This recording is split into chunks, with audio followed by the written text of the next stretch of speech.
नमस्कार साथियों, स्वागत है आपका आपके अपने YouTube चैनल अंजू भारती की पाठशाला में। मैं हूं अंजू भारती। आप पढ़ रहे हैं मुझसे हिंदी व्याकरण। तो चलिए आज की क्लास में होने वाले हैं पंचमा अक्षर चंद बिंदु अनुस्वार के बारे में जानना है। तो अगली क्लास में ड और ढ के बारे में बताए हुए थे। तो ये बिंदी वाला कहाँ पे लगते हैं? ये दोनों बिंदी वाला वर्ण के पहला पहला अक्षर वर्ण के पहला वर्ण छोड़ करके अन्य कहीं पर भी लग सकता है। ये सब जो है वर्ण के पहला अक्षर में लगता है। सब देखिए पहला वर्ण के पहला अक्षर में ये लगता है और ये भी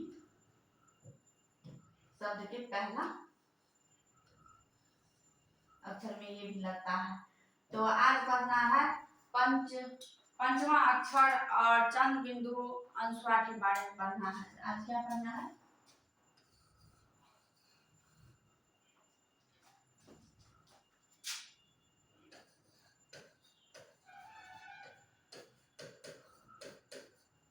अनुस्वार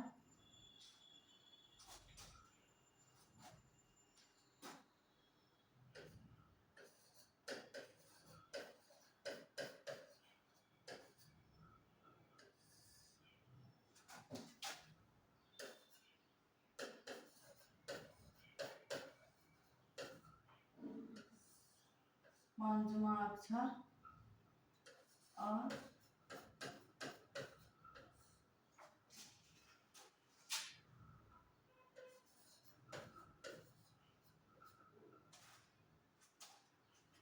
चंद्र बिंदु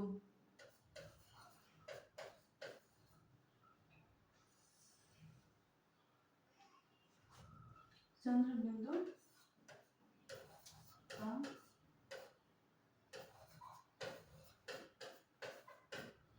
प्रयोग।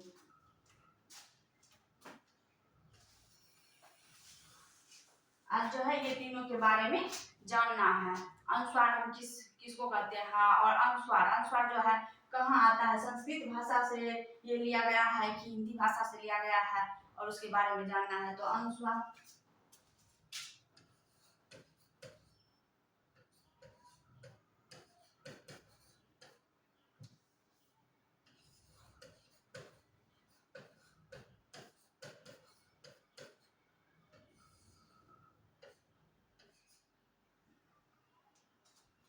तो लिखिए यहाँ पे अनुस्वार का प्रयोग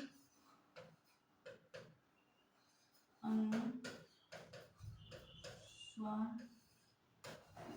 का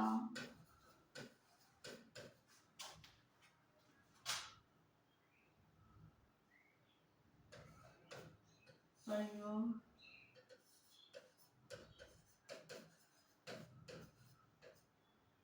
संस्कृत अनुस्वार का प्रयोग संस्कृत भाषा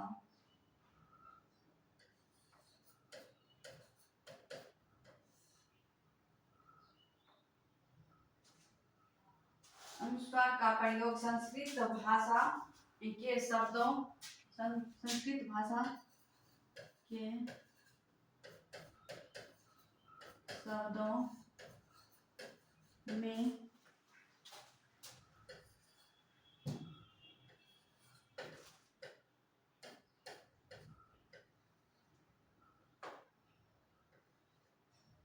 अंग की मात्रा के लिए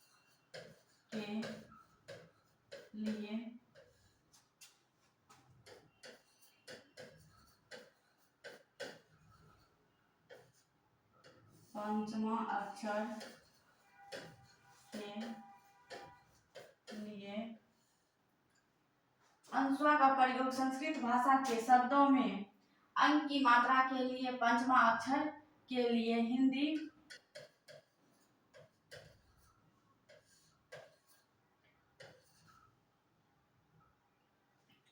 अनुस्वार का प्रयोग संस्कृत भाषा के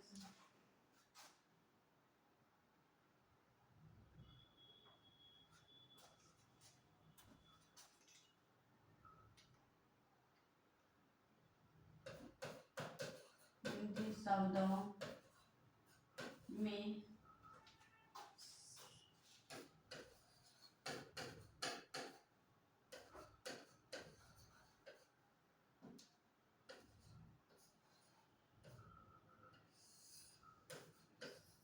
से ऊपर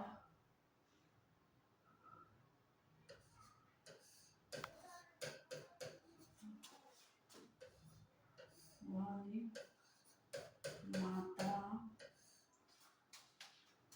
ऊपर वाली मात्रा तो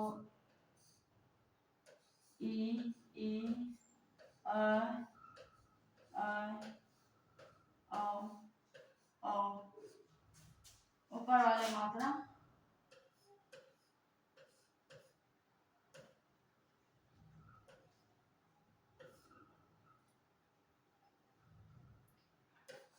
के साथ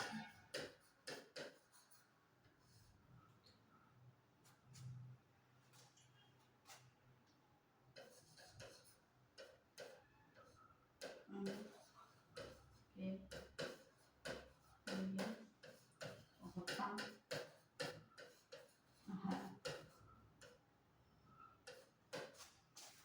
यहाँ पे लिखा हुआ है अनुस्वार का प्रयोग संस्कृत भाषा के शब्दों में अंक की मात्रा के लिए, पंचमा अक्षर के लिए और हिंदी शब्दों के शिरोरेखा से ऊपर वाली मात्राओं के लिए अंक के ऊपर वाली मात्राओं के साथ अंक की मात्रा के लिए होता है। तो ऊपर वाली मात्राएं कौन सब है? ई, छोटी ई यहाँ पर है, यहाँ पे बड़ी ई है।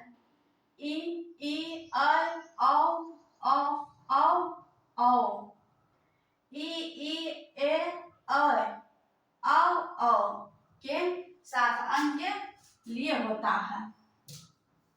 तो एग्जाम्पल में देखिए अनुस्वार का प्रयोग कैसे होता है। ये सब संस्कृत भाषा के शब्दों में अंक की मात्रा के लिए, संस्कृत भाषा के शब्दों में अंक की मात्रा के लिए संस्कृत भाषा का शब्द कौन सा है इसमें देखते हैं। जैसे कि संयम, संयम ये जो है संस्कृत भाषा का शब्द है। संयम, संस्कार,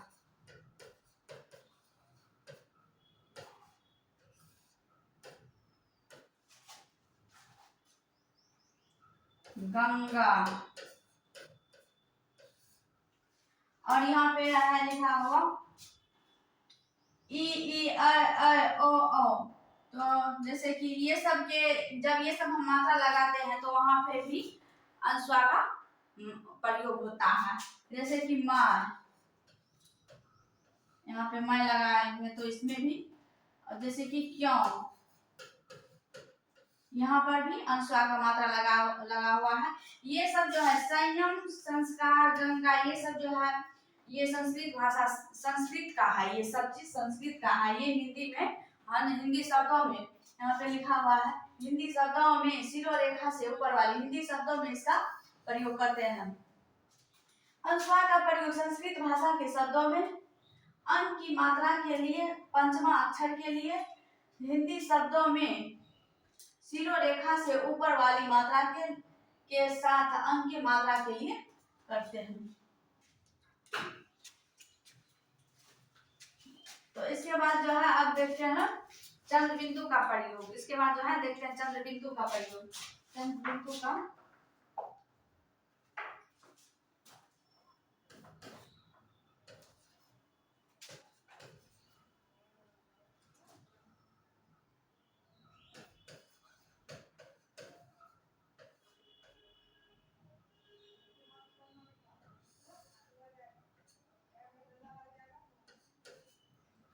चंद्रबिंदु का प्रयोग, चंद्रबिंदु का प्रयोग जो है हिंदी भाषा के शब्दों, चंद्रबिंदु का प्रयोग लिखिए हिंदी चंद्र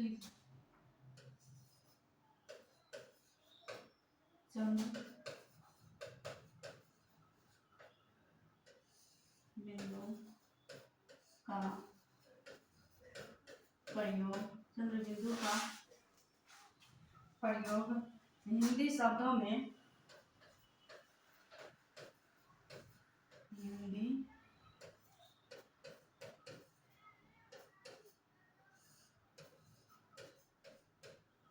का प्रयोग हिंदी शब्दों में अंक की मात्रा के लिए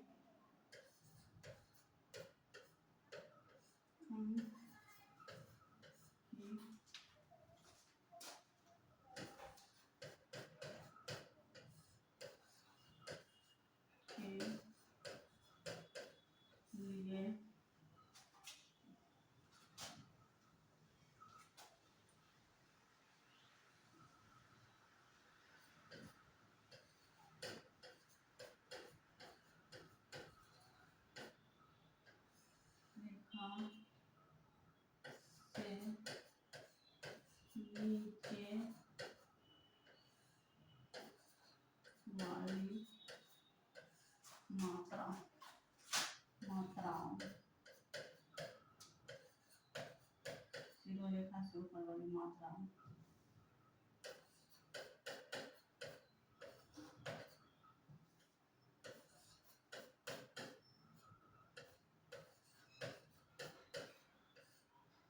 मात्राओं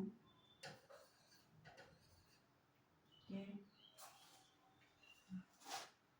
मात्राओं, शिरोरेखा से नीचे वाली मात्राओं, शिरोरेखा से नीचे वाली मात्राओं, शिरोरेखा से नीचे वाली मात्रा आपका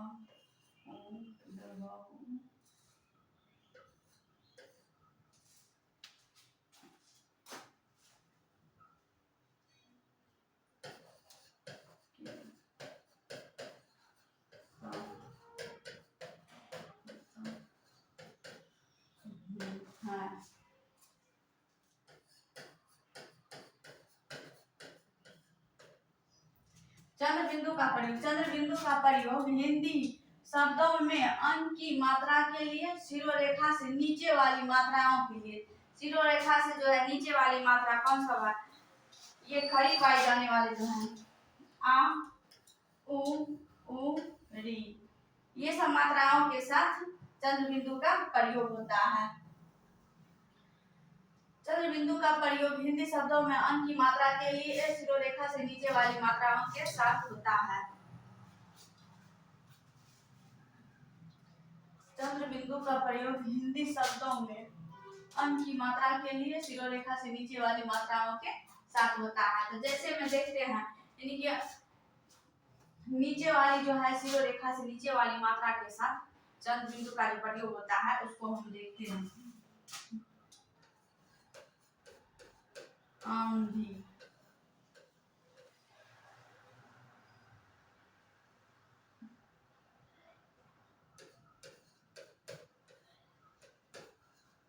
गांव, ये सब चीजें हैं।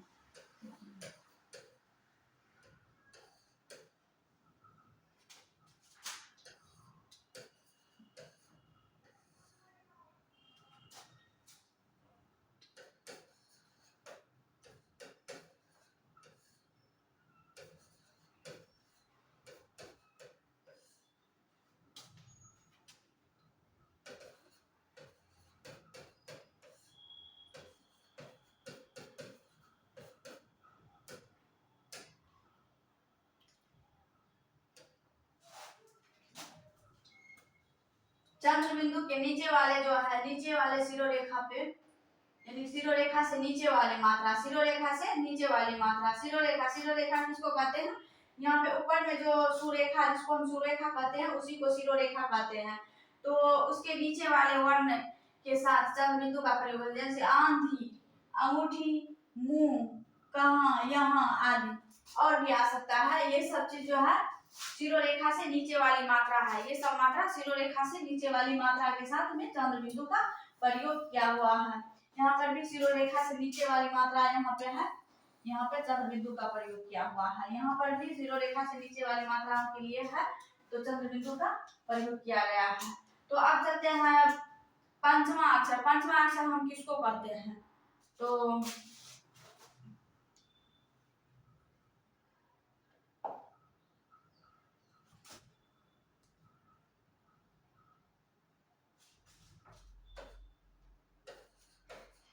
यहाँ पे आदि और भी इसमें भी आ सकते हैं। तो अब चलते हैं हम पंचमा अक्षर।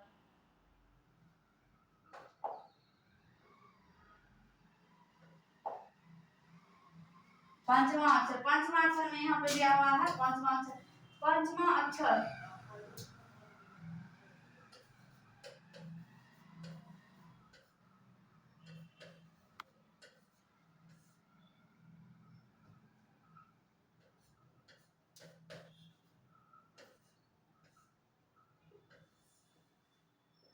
पंचमा अक्षर, यदि किसी शब्द में कोई पंचमा अक्षर आधा आए और उसके तुरंत बाद उसी वर्ग का कोई वर्ण आए तो वह पंचमा अक्षर अनुस्वार के रूप में बदल जाता है।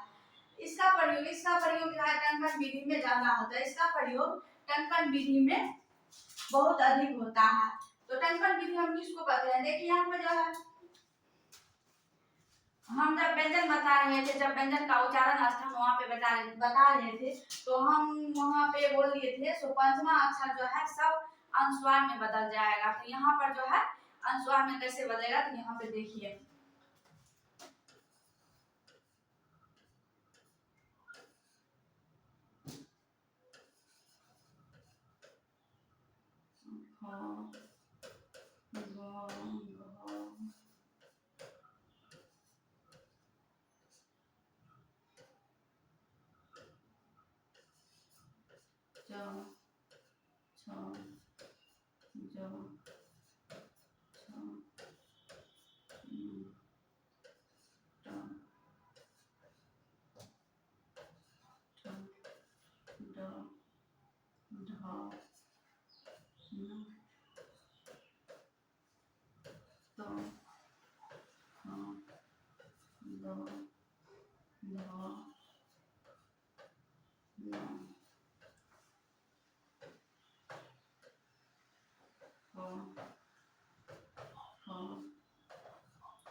ये पंचमा अक्षर जो है ना अनुस्वार में कैसे बदलेगा, यहाँ पे आप देखिए ये पंचमा अक्षर, यानी कि सबके पास मम्मी पापा रहता है और उसमें एक दादा दादी रहते हैं। तो दादा दादी जब ही दादा दादी होते हैं तो उसमें जो है एक पोता रहना अनिवार्य रहता है, तब ये तो दादा दादी बन सकते हैं ना।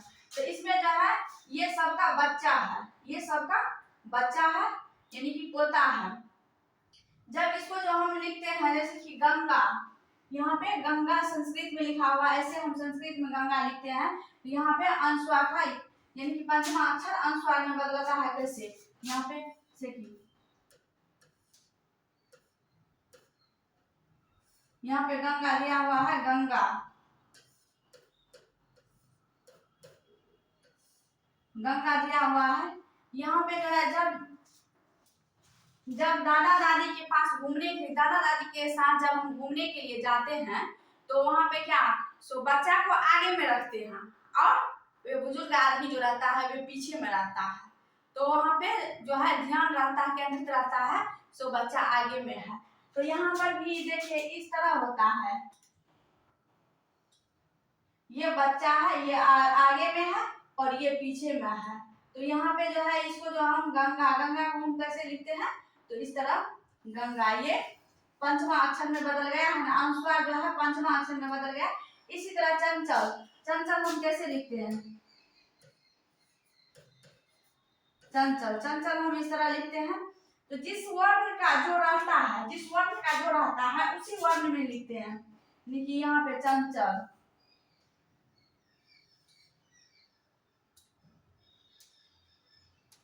यहाँ पे है ये जो है चौ, ये अनुस्वार में देखिए यहाँ पे चंचल अनुस्वार में बदल गया है, यहाँ पे चंचल, ऐसे चंचल हम लिखते हैं ना। यदि हिंदी संस्कृत में आप लोग पढ़े होंगे तो चंचल संस्कृत में ऐसे ही लिखा हुआ मिलेगा, मिलता होगा, यानी संस्कृत में जब पढ़ते हैं तो कंठ, कंठ को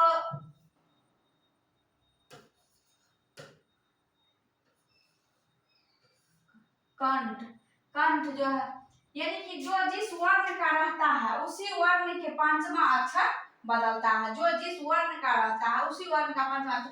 यहाँ पे लिखा हुआ है यदि किसी शब्द में कोई पांचवा अक्षर आधा आए और उसके तुरंत बाद उसी वर्ग का, उसके तुरंत बाद उसी वर्ग का, यहाँ पे उसी वर्ग का कोई वर्ण आए तो वह पंचमा अक्षर अनुस्वार के रूप में बदल जाता है। तो पंचमा अक्षर जो है अनुस्वार के रूप में, यहाँ पे पंचमा अक्षर ये जो है ये गंगा, जैसे गंगा हम लिखे हैं गंगा, तो ये जो है यहाँ पे पंचमा अक्षर में बदल गया है। यहाँ पे इसी वर्ग का क वर्ग का पंचमा अक्षर में बदल सकता है, यानी कि दूसरा वर्ण का दूसरा हम नहीं बदल सकते हैं। ठीक, इसी तरह जो है इसमें चंचल में भी यहाँ पे चंचल, यहाँ पर अनुस्वार जो है ये पंचमा अक्षर में बदल गया। इसी तरह जो है इसको जो हम उस टाइम में बताए हुए थे, इसको जो हम अनुस्वार, इसको हम अनुस्वार बोलते हैं। जैसे कि इसका उच्चारण होता है यानी कि नाक से होता है, जैसे कि क ख ग घ ङ, क ख ग घ ङ, च छ ज झ ञ। यहाँ पे जो है नाक का, यहाँ पे नाक से इसका उच्चारण हम करते हैं। तो इसी तरह संबंध यहाँ पे लिखा हुआ है, तो इसको संबंध इस तरह लिखते हैं।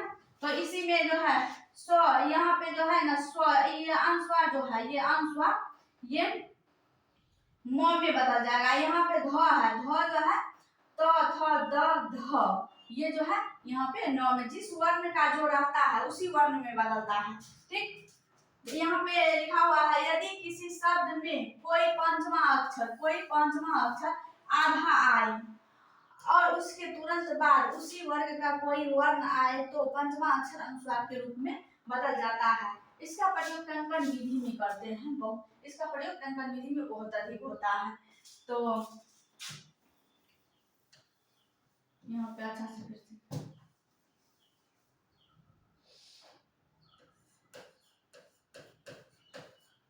जैसे मैंने लिख लीजिए गंगा, चंचल, कंठ,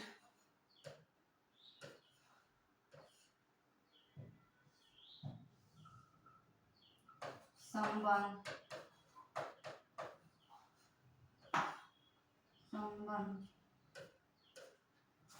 कंठ को तो हिंदी में भी इस तरह भी लिखते हैं, तो इससे तो कोई अति नहीं बनता है। लेकिन चंचल को जो हम संस्कृत में इस तरह लिखते हैं, गंगा को हम संस्कृत में इस तरह लिखते हैं, संबंध को संस्कृत में हम इस तरह लिखते हैं। तो एग्जाम्पल में ये सब एग्जाम्पल में हो गया। ठीक, तो आज की क्लास यहाँ तक है और नेक्स्ट की ओर देखा जाए।